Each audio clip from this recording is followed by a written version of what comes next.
श्री कृष्ण कन्हैया लाल की जय। श्री निजानंद स्वामी की जय। श्री प्राणनाथ प्यारे की जय।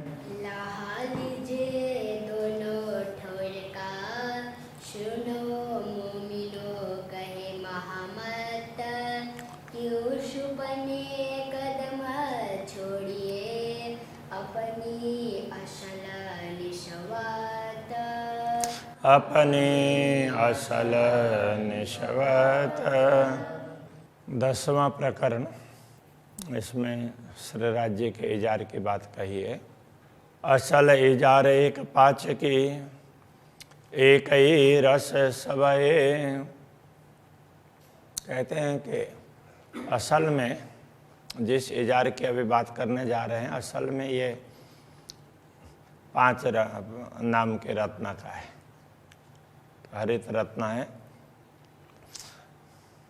इसलिए एक ही रस सब है। ये एक ही प्रकार का लगता है, एक ही रंग का, किंतु कई बेलपात फूल बूटियाँ, उसमें विभिन्न प्रकार की लताएं हैं, पत्ते, फूल, बूटियाँ, रंग कहते कहो इनके, ये सब ऐसे भिन्न भिन्न रंग के चित्रित हैं। अब इनके कितने रंग की बात करें, इसलिए मूल में एक रंग होते हुए भी वो अलग अलग रंग दिखाई देते हैं। कहने का ये तात्पर्य है। बेल मोहरी इजार की मोहरी है। मोहरी का तात्पर्य पायजामा के नीचे चरण के पास की बात कर रहे हैं ना, तो उसमें ये है मोहरी का। तो उसमें पूरा वो लता ऐसी वो फेरी हुई हो ना, उस तरह से वो है, बेल की तरह से लगती है। जानो ये भूषण सुंदर, ऐसा लगता है कि ये आभूषण है और बड़ा सुंदर आभूषण है, आभूषण जैसा लगता है, उसका इजार का अंश जैसा ही नहीं लगता है। इतने सुंदर चित्रकारी है। अतंत शोभा सबसे ये खूबतर, ये देखने से लगता है कि सबसे अधिक शोभा इसकी है और यही सबसे श्रेष्ठ है। इजार बंद नंग कई रंग, कई बूटी कई नक सब इजार बंद। तो उस इजार को पायजामे को बांधने के लिए वो नाड़ा डोरी होती है, तो उसको इजार बंद कहते हैं। तो उसके लिए कहते हैं कई रंग के अलग अलग रत्नों के तार उसमें जुड़े हुए हैं। कई बूटी कई नकश, अलग अलग प्रकार से की नक्काशी है, कई बूटियाँ तो उसमें दिखाई देती है। निर्माण न हो इन जुआ ये वस्त्र अजीम अरस, ये वस्त्र है परम धाम के हैं, इसलिए इनका निरूपण, निर्माण करने का तात्पर्य यहाँ पर निरूपण, इनका विवरण ये ऐसा है करके नहीं बताया जा सकता। अति शोभा अति नरमाई, नंग शोभित नरम पसम। शोभा भी बहुत अधिक है और अति नरमाई, कोमलता भी बहुत है। नंग शोभित नरम पसम, रत्न कैसे सुशोभित है, भिन्न भिन्न रत्न जड़े हुए हैं, फिर भी वो ऐसा लगता है कि वो पश्मीना की तरह से नरम है, ये कहना चाह रहे हैं। तो पश्मीना, तो वो अब पश्मीना भी कह सकते हैं, और उसको जैसे रेशम भी नरम होता है, तो इसी तरह से ये पश्मीना है, वो उनका ही होता है, किंतु उनमें से जो छोटे छोटे बाल बहुत पतले पतले होते हैं, उनको जब पींचते हैं तो उस समय वो उड़ते हैं। तो ऐसे समय में दीवार में वो थोड़ा अलग प्रकार के वो जैसे बोरी जैसी होती है ना, तो उस तरह से वो टाट लगा हुआ होता है, तो उड़ करके उसमें जा कर के वो समाता, वो छोटे छोटे बाल हैं वहाँ अटकते हैं, तो उनको मिला करके पश्मीना बनाया जाता था। उनका धागा बनाते हैं तो बड़ा नरम होता है, तो पश्मीना उसका होता है असली रूप में। तो बाकी तो अब आजकल अलग अलग ढंग से बना लेते हैं। अरस चीज़ ना आवे शब्द में, ए नेक कहता हुक्म। परमधाम की बातें, परमधाम की वस्तु शब्दों के द्वारा बताई नहीं जा सकती, फिर भी अक्षराते धामधनी का आदेश है कि ब्रह्मात्माओं के लिए कुछ बताया जाए, तो मैं थोड़ी सी बात आपको समझा रहा हूँ। बेल पात फूल कई विध के,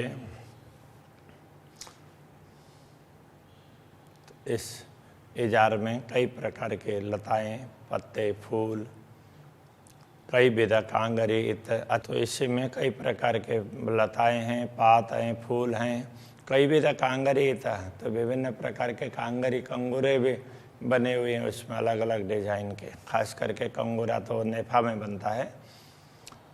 ज्योत नरमाई सुमार, उसमें ज्योति, उसमें निकलने वाली चमक और उसकी नरमाई, कोमलता, उसका कोई पारावार नहीं है। जुआ क्या कहे सिफत, ये जुआ उसकी क्या महिमा गाए। नेफा रंग कुसुम्ब का, कुसुम्ब नाम का पुष्प होता है, केसरी रंग का होता है, तो वो नेफा का रंग वो केसरी रंग है। अति खूबी अतलस, अब उसकी खूबी कैसी है? अतलस की तरह से है। अतलस रेशम को कहते हैं, रेशम की भांति नरम है, कहने का तात्पर्य। बेल भरी मोती कांगरी, जानो ए भूषण से सरस। इसमें बेलियां कैसे बनाई है? मोती की बेलियां हैं, मोती के लड़ों से उसके बेलियां बनाई हुई है। ऐसे उसमें कांगरी है, उसके नेफे के किनार में। जानो ए भूषण से सरस, ऐसा लगता हो किसी आभूषण से भी ज़्यादा सुंदर हो, इतना सुंदर लगता है।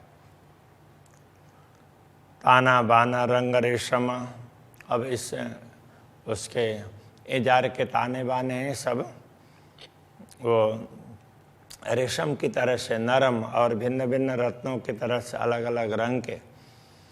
जबेर का सब सोए, ये सारे रत्न का ही है। वैसे ये पूरा इजार नेफा वगैरह सब रत्न के, किंतु तो वो रेशम की तरह से बहुत मुलायम नरम है। बेल फूल बूटी तो कहूँ, जो मिला है समारे होए। अब इसमें लता कैसी है, फूल कैसे हैं, बूटी कैसी है, ये सब तभी कहे जा सकते हैं जिसको किसी ने मिला करके उसको बनाया हो, गूँथा हो।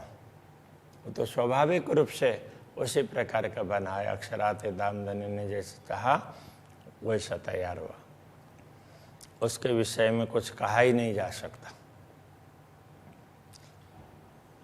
अब आगे वाला प्रकरण भी लेते हैं, 11वां प्रकरण है अक्षराते दामधनी के शरीर का वर्णन के वस्त्र के आवरण के बिना ही। तो उसको किस प्रकार से समझें, तो वो समझाना चाह रहे हैं, तो आगे समझाएंगे कि उसमें ये समझाया गया है। देखो वो वस्त्र क्या है, जैसे मनुष्य वस्त्र पहनते हैं, तो मनुष्य के वस्त्र हैं वो प्राकृतिक नहीं है, वो सब बनाए हुए हैं।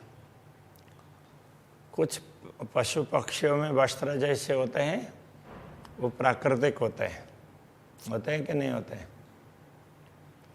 किसी का यहाँ ऊपर वो मुकुट जैसा होता है तो वो प्राकृतिक होता है, मोर का है, मुर्गा का भी होता है। अब गाय के गले में वो कंबल जैसा लटका होता है तो वो भी प्राकृतिक जैसा। ऐसे कंगारू के पेट में थैला होता है तो वो प्राकृतिक ही है, लेकिन वस्त्र जैसा लगता है ना।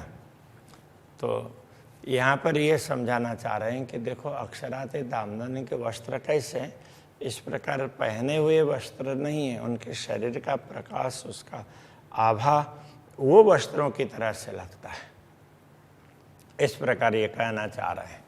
इसलिए उसको अलग से पहने हुए वस्त्र के रूप में ना समझो, सचमुच वो शरीर का ही अंग है, उस हिसाब से समझ लो।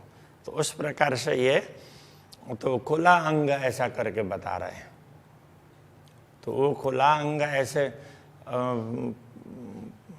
उस तरह से नहीं आए कि जैसा हम कोई व्यक्ति निर्वस्त्र हो, तो उस प्रकार से नहीं है। तो ये अंग ही वो उनके अंग की शोभा वही वस्त्रों की तरह से दिखाई देती है। अब यहाँ कह रहे हैं, रूह मेरी क्यों न आवे तो हे लज्जत है मेरी आत्मा, तुझे ये स्वाद क्यों नहीं लग रहा है। तो को हके कही अरस की, तुझे तो पूर्ण ब्रह्म परमात्मा ने कहा तुम परमधाम की आत्मा हो, तुझे वो स्वाद आना चाहिए। अरस किया तेरे दिल को पूर्ण ब्रह्म परमात्मा ने धाम बनाया है। तो ये ऐसी बड़ाई हके दई, पूर्ण ब्रह्म परमात्मा ने तुझे इतनी ज़्यादा क्षमता दी, जो कभी ते आई नहीं तो मैं हक का है हुक्म। तुम्हारा यथार्थ में तो दुनिया में आना हुआ नहीं है, सुरता ही आई है, और वो भी अक्षराते धामधनी के आदेश से। तुम्हें अक्षराते धामधनी का आदेश प्राप्त है, उसी से तुम्हारी सुरता दुनिया में आई है। हुज्जत दई तो को अरस की, तुम्हें परमधाम का पूरा अधिकार, हुज्जत का अर्थ दावा भी होता है, अधिकार भी, तुम्हें परमधाम का पूरा अधिकार भी दिया है। दिया बेशक अपना इल्म, तो सचमुच तुझे पूर्ण ब्रह्म परमात्मा ने अपना ज्ञान भी दे दिया। बिन जामे देखो अंग को, अब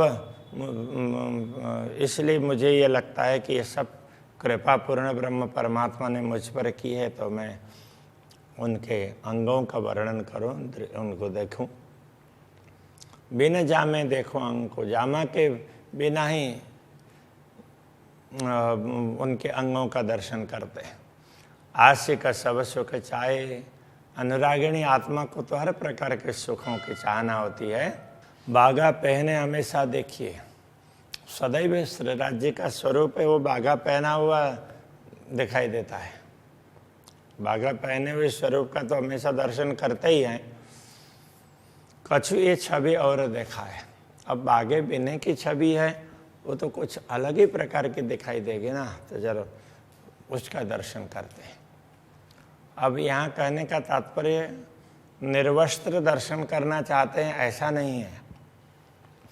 वस्त्र आभूषण है उनके, वो शरीर के अंगों का प्रकाश ही उस प्रकार से दिखाई देता है। तो मूल रूप से प्रकाश किसमें से आ रहा है, तो उन ओरिजिनली उन अंगों का दर्शन करें, ये कहना चाह रहे हैं। आशिक है न माशुक की, नए सुख चाहे अनेक। पूर्ण ब्रह्म परमात्मा की अनुरागिणी आत्माएं होती है, तो अलग अलग प्रकार की चाहना रखती है, अलग अलग प्रकार के सुखों की। निरखे नए नए श्रृंगार, नए नए श्रृंगार को देखती है। जाने एक से दूजा विशेष, एक से दूसरा ज़्यादा श्रेष्ठ हो ऐसा देखती भी है, अनुभव भी करती है। जुदे जुदे सुख लेह के, रूह आशिक क्यों न अगाए। अनुरागिणी आत्मा पूर्ण ब्रह्म परमात्मा के अलग अलग प्रकार के सुखों को प्राप्त करती है, उनके दर्शन के हिसाब से, उनकी वाणी के हिसाब से यह दर्शन की बात चल रही है। और फिर भी वो तृप्त नहीं होती है। ताथे जुदा जुदा वर्णन, इसीलिए अलग अलग प्रकार से उनका वर्णन किया है। सुख आशिक ले दिल चाहे, तो आशिक ने अपने दिल में लेकर के अपने दिल की चाहना के अनुसार उनका वर्णन किया है। ये समझा रहे हैं कि ये सारा वर्णन, अनुरागिणी आत्मा तो ये सारा वर्णन करना चाहती है, कभी भी उसको तृप्ति नहीं होती है, इसलिए वो और देखते रहें ऐसा लगता है, इसलिए वर्णन करती है अलग अलग तरीके से।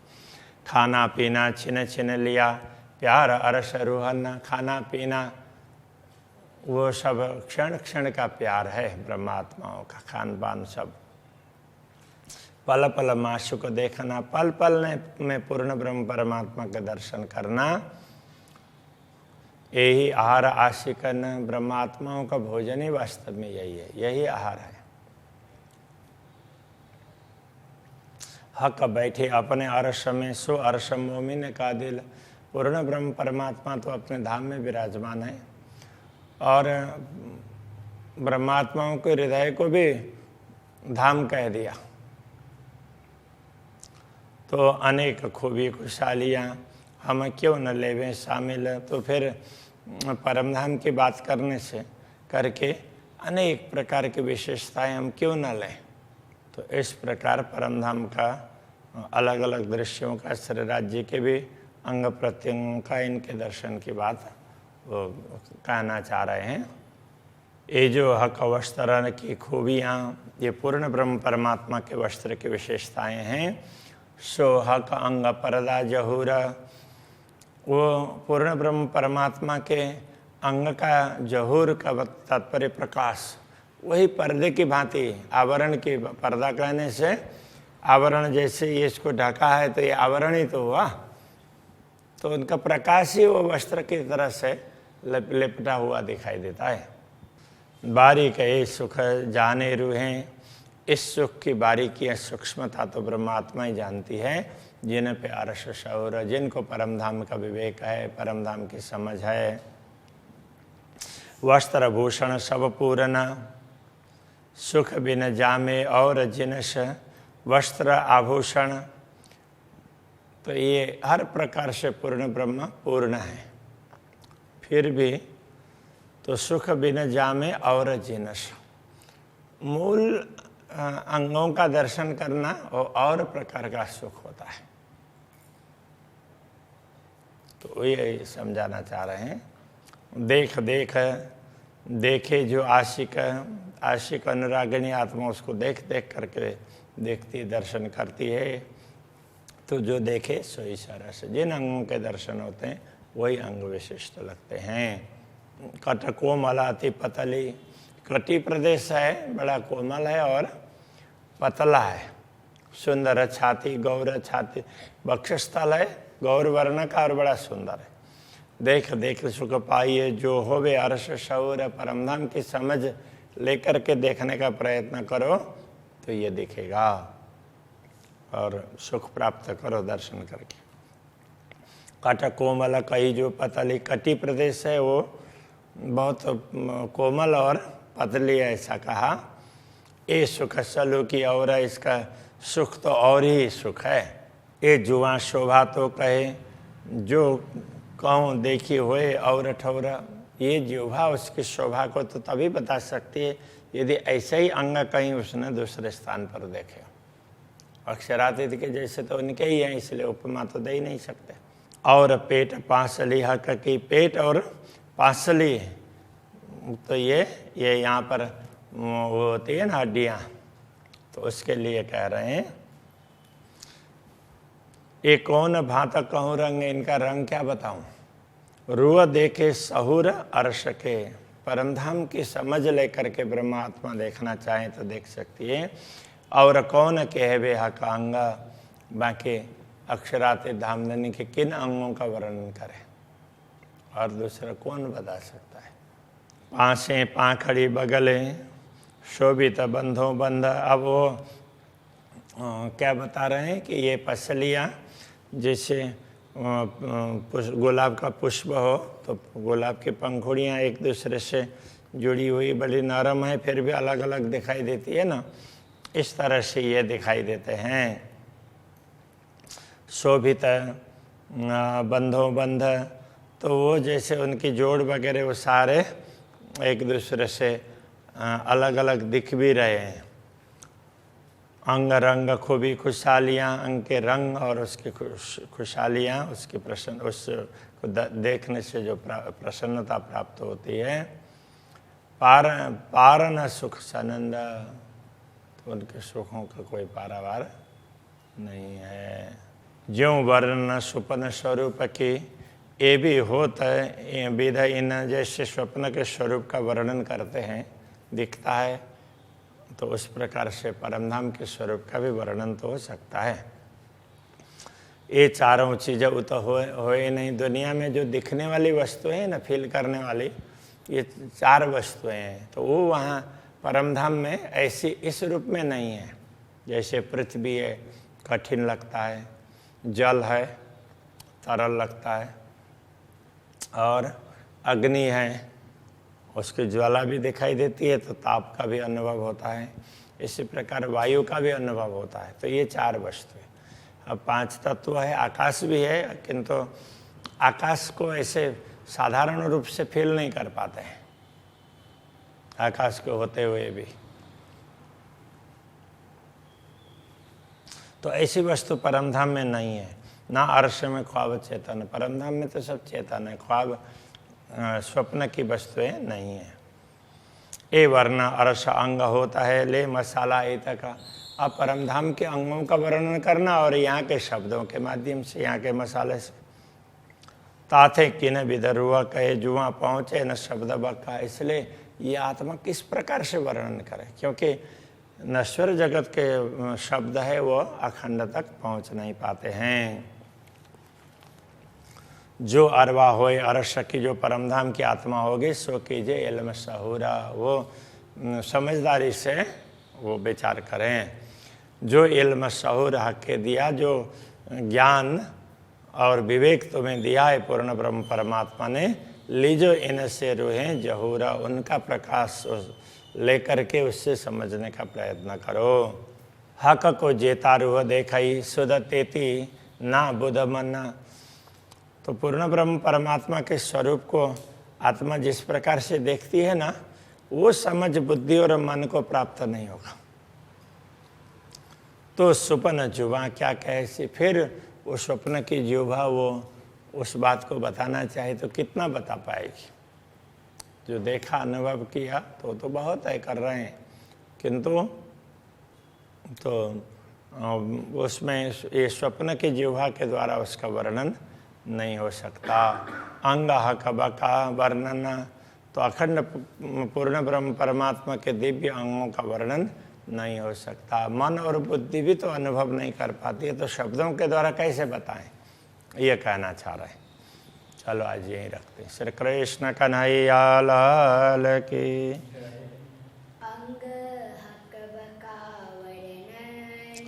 अंग हक बका वर्णन, हक को जेता रूह देखहि, हक को जेता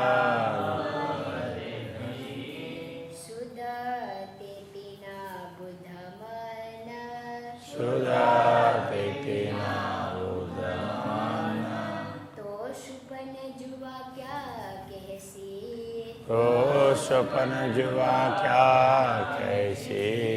अंग हक बका वर्णन, अंग हक बका वर्णन, अंग हक बका वर्णन, अंग हक बका वर्णन।